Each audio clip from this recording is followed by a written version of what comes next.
Why do you crash at almost the exact same hour every afternoon, even on the days you skip lunch? It's not the food. I'm Jack Zheng, a pharmacist, and I formulate oral dissolving strips. So let's look at what the sleep and circadian research actually says about the 3 p.m. slump. The post-lunch dip is a real documented phenomenon. It shows up in lab studies even when people skip lunch entirely or lose track of clock time. What tracks it instead is a roughly 12-hour rhythm layered on your main 24-hour body clock. People with a stronger afternoon crash show a flatter, later peaking pattern in that rhythm in their core body temperature. Sleep science explains why the timing feels so consistent.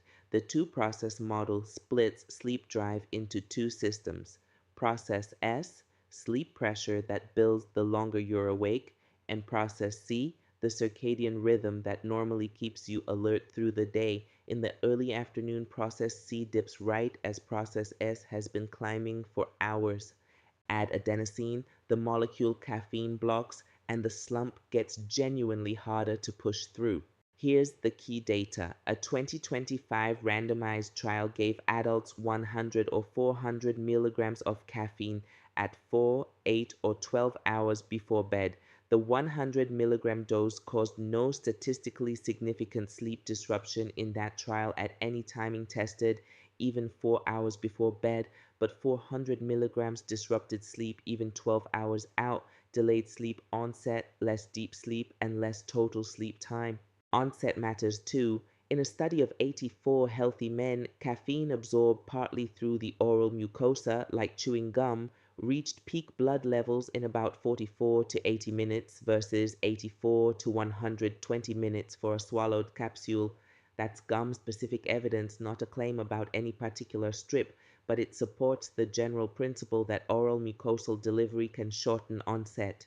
Now, the honest catch. You'll often hear that oral dissolving strips work by bypassing liver first pass metabolism. For caffeine specifically, that's not really true. Caffeine is already absorbed almost completely by the oral route, with no significant first pass loss. So, for a caffeine strip, the real advantage isn't a bigger dose reaching your blood, it's precision and predictable timing. I formulate strips myself, so here's what Energy Focus is actually built for: a fixed moderate dose releasing in the mouth within seconds instead of depending on tablet or capsule disintegration and gastric emptying, both of which vary by food and by person. It also removes the guesswork of a coffee shop pour.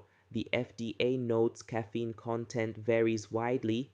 Even a regular 12-ounce brewed coffee can range from about 113 to 247 milligrams, and larger specialty drinks can go higher. Some honest limits. Caffeine doesn't erase the circadian dip, it just offsets it for a few hours.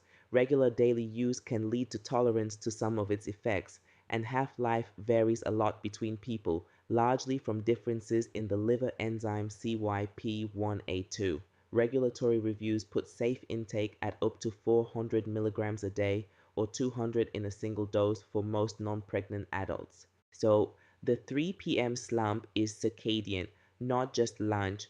For many people, a 100 milligram dose taken 30 to 60 minutes before the usual dip is a practical, evidence-aligned target, kept several hours clear of bedtime since a large dose disrupts sleep even 12 hours out.